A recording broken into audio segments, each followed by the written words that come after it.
안녕하세요. 시청자 여러분께 건강 솔루션을 전해드리는 TV닥터 처방전 이승재입니다. 새해 다짐으로 건강 지키기 빠지지 않죠? 여러분의 새해 목표에도 건강이 들어있을 것 같은데요. 올해 TV닥터 처방전과 함께 2023 새해 건강 지키기 프로젝트를 해보시는 건 어떨까요? 건강을 해치는 습관에서 벗어나 튼튼한 몸으로 거듭나 보겠습니다. 오늘은 우리의 무릎 건강을 올바른 습관으로 지켜보겠습니다. 이승하 정형외과 전문의와 함께합니다. 어서 오세요. 네, 안녕하세요. 네, 선생님.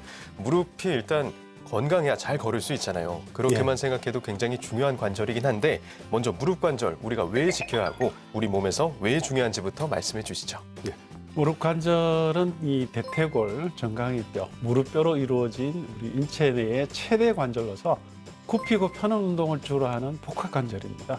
걷기, 달리기, 점프 등 신체 활동할 때 운동 에너지를 흡수하고 분산시켜서 인체의 체중을 감당하는 관절로서 중요한 기능을 하고 있습니다. 네, 그렇군요. 우리 체중을 받쳐주는 관절인데 무릎 관절 퇴행을 막을 수는 없습니다. 그래서 노화가 되기 전에 잘 관리해야 될 것 같은데요. 노화 이외에도 후천적으로 무릎 관절에 안 좋은 요인들이 꽤 많다고 들었어요. 그러면 먼저 무릎에 좋지 않은 자세는 어떤 게 있을까요?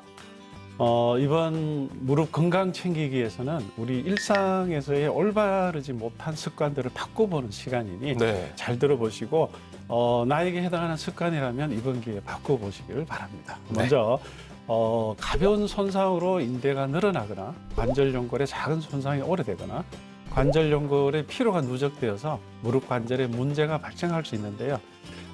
과체중이나 오래 서 있는 일, 무리한 하중이 반복적으로 또 지속적으로 무릎 관절에 가해지는 생활 습관이나 일들이 예를 들면 이게 쪼그려 앉아 있는 일이라든지 양반 다리 하는 것, 계단 오르내리기, 또 사다리 많이 타는 일 등이 무릎 연골을 힘들게 합니다.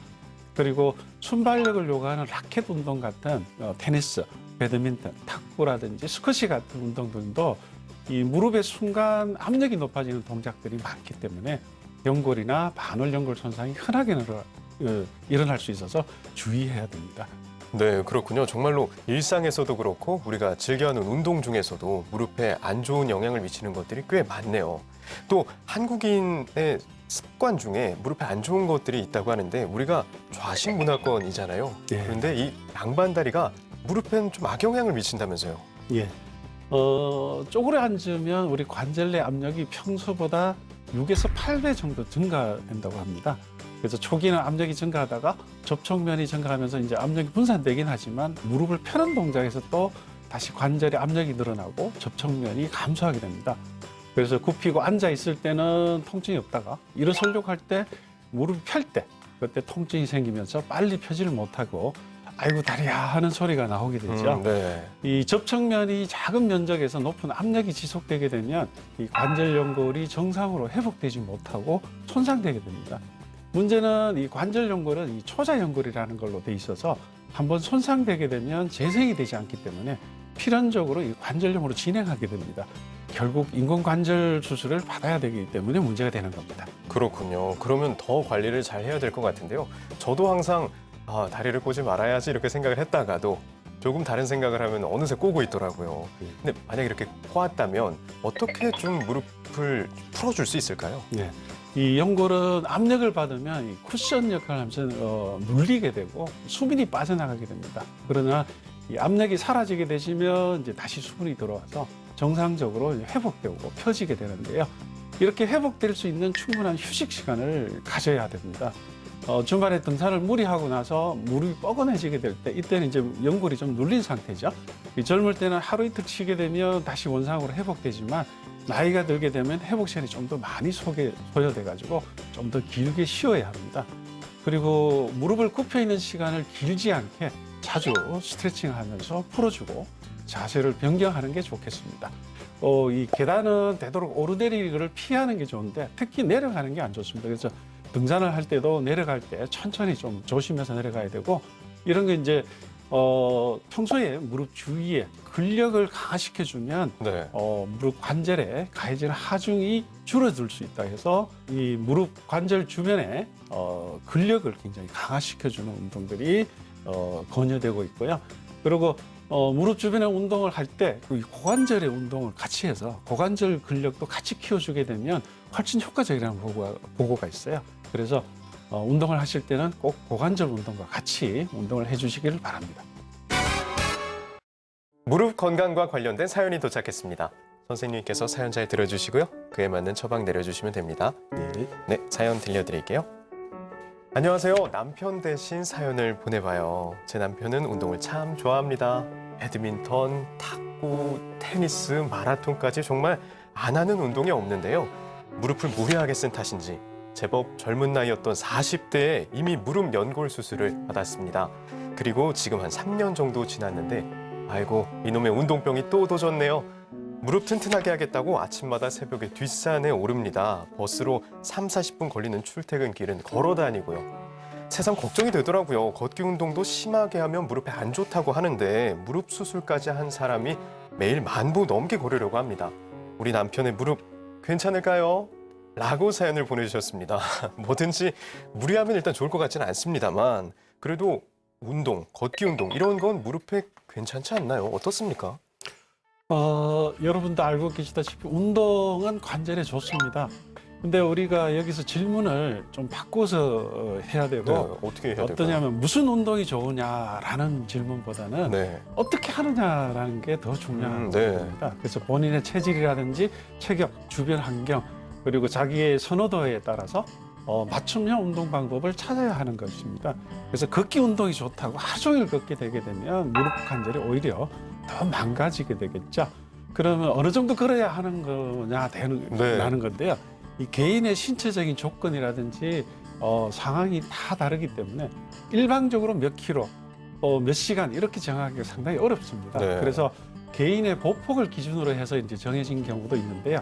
보통 하루에 6,000보 정도가 좋다고 합니다. 6,000 보요? 6,000보 같으면 성인이 이 한 발이 보통 보폭이 70cm로 봤을 때 네. 한 4km 내외 정도 되고요. 네. 보행 시간은 1시간 정도 되긴 되는데 이렇게 6,000보를 매일 걷다 보면 관절 기능이 개선되어진다고 합니다. 그리고 걷는 속도는 약간 빠른 걸음이 좋긴 한데 옆 사람과 이야기할 수 있는 정도 숨이 차지 않는 속도를 권장하고 있습니다. 네. 그리고 운동하고 나서 중요한 거는 아프지 않아야 돼요. 운동하고 나서 아프거나 이런 붓게 되면 그건 운동이 과하고 잘못된 운동으로 보게 됩니다. 그리고 약간 통증이 있더라도 10분 이내에 좋아지는 정도를 권장하고 있습니다. 네. 일단은 아프지 않아야 되고요. 붓거나 뭐 통증이 살짝 있더라도 10분 이내 좋아지는 정도여야지 무작정 많이 걷는다고 또 좋은 건 아니고 적당히가 필요할 것 같네요. 예. 알겠습니다. 일상에서 무릎이 참 많이 쓰입니다. 그래서 의식적으로 무릎 건강에 좋은 자세와 습관을 유지하는 게 좋을 것 같은데요. 어떻게 해야 될까요? 네, 무릎 관절은 통상적으로 한 60년 쓰게 되면 자연적으로 마모가 된다고 이렇게 되어 있습니다. 그래서 그렇군요. 노화가 되면 필연적으로 이제 관절염이 온다는 이야기인데요. 결국 마지막 치료 단계인 인공관절 수술을 해야 된다는 거죠. 그렇지만 최근에는 이 관절염 진행을 최대한 늦출 수 있어서 그런 치료 방법을 연구를 하고 또한 관절 연골 재생에 대해서 많은 연구를 하고 있습니다. 일상생활 속에서 이 작은 건강한 습관과 꾸준한 자기 관리가 아주 중요합니다. 나이가 한 70, 80대여도 관절 상태가 아주 좋은 사람들도 있습니다. 유전적으로 타고나기도 하지만 평소 건강 관리에 신경을 쓰고 나쁜 자세를 멀리하게 되면 인공관절 수술 없이 건강을 유지할 수 있을 것입니다. 이번 코너는 OX 퀴즈로 긴가민가 알쏭달쏭한 건강 속설을 올바르게 알아보는 시간입니다. 선생님 문제 내주시죠. 예. 아쿠아 에어로빅은 무릎 건강에 좋다? 아쿠아 에어로빅이 무릎 건강. 이게 물속에서 하는 에어로빅 말씀하시는 거잖아요. 예. 이게 관절에 좋다고 하는 얘기를 얼핏 들었거든요. 이유는 잘 모르겠지만 일단은 O라고 해보겠습니다. 정답은 O입니다. 아, O가 맞군요. 왜 그런 거죠? 물속에서 에어로빅, 특히 아쿠아 에어로빅은 좋습니다. 이 물이 체중을 지탱해주기 때문에 물에서 운동을 하게 되면 저항력과 탄력성이 증가되고요. 무릎에 체중이 가지 않기 때문에 훨씬 좀 편안하게 운동을 할 수가 있습니다. 이 아쿠아 에어로빅 같은 경우는 특히 과체중 환자들이 권유가 되고 있는데요. 체중 부하가 되는 걷기 운동보다 우선 권유되는 운동입니다. 이 과체중 환자 있는 경우에는 이 아쿠아 에어로빅이나 실내 자전거 타기 등으로 이 관절의 체중 부하가 되지 않게 운동할 수 있으며 체중을 줄이는 운동으로 도움이 되겠습니다. 네, 물속에서 운동을 하게 되면 체중을 받쳐주니까 무릎에 아무래도 조금 도움이 되는 그런 이유군요. 알겠습니다. 선생님, 다음 문제 주시죠. 예, 발이 자주 저린 현상도 무릎 건강과 관련이 있다. 발이 저린 것. 근데 무릎이 안 좋으면 왠지 발자체 안 좋아서 저릴 것 같고 그러기도 하거든요. 그래서 답 O 해보겠습니다.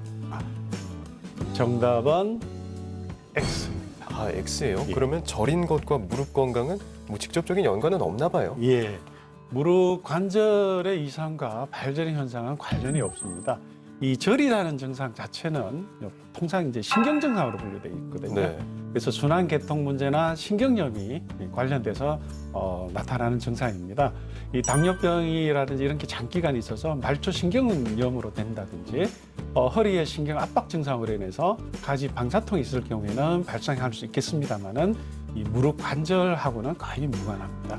네, 다리가 저린 게 뭐 계속 반복되거나 오래 간다면 무릎보다는 오히려 뭐 허리나 다른 곳에 문제가 있을 수는 있겠네요. 예, 알겠습니다. 무릎과는 직접적인 연관은 없었습니다.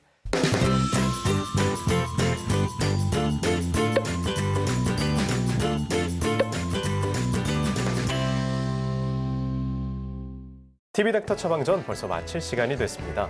새해에는 무릎 건강 좀 잘 챙기시라고 마지막으로 한 말씀 부탁드릴게요.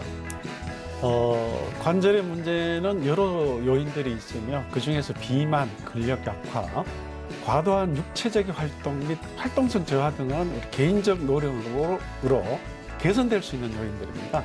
이 병원에서 치료하는 저희들이 하는 뭐 약물요법, 수술 이런 것들은 이런 여러 요인들을 동시에 개선할 수는 없습니다. 그래서 운동요법이 굉장히 강조되고 있는데요. 이 운동요법은 당뇨, 고혈압, 비만 등 여러 방면으로 건강에 긍정적인 효과가 있기 때문입니다. 이 검은 토끼의 시작인 지금부터 꾸준히 그리고 규칙적인 운동으로 건강을 유지하시고 무릎 건강에 좋지 않은 습관들을 의식적으로 고치기 위해 노력해 주시면 좋겠습니다. 새해 목표로 다짐한 건강 지키기를 절대 잃지 않으시기를 바랍니다. 네, 선생님 오늘 말씀 감사합니다. 예.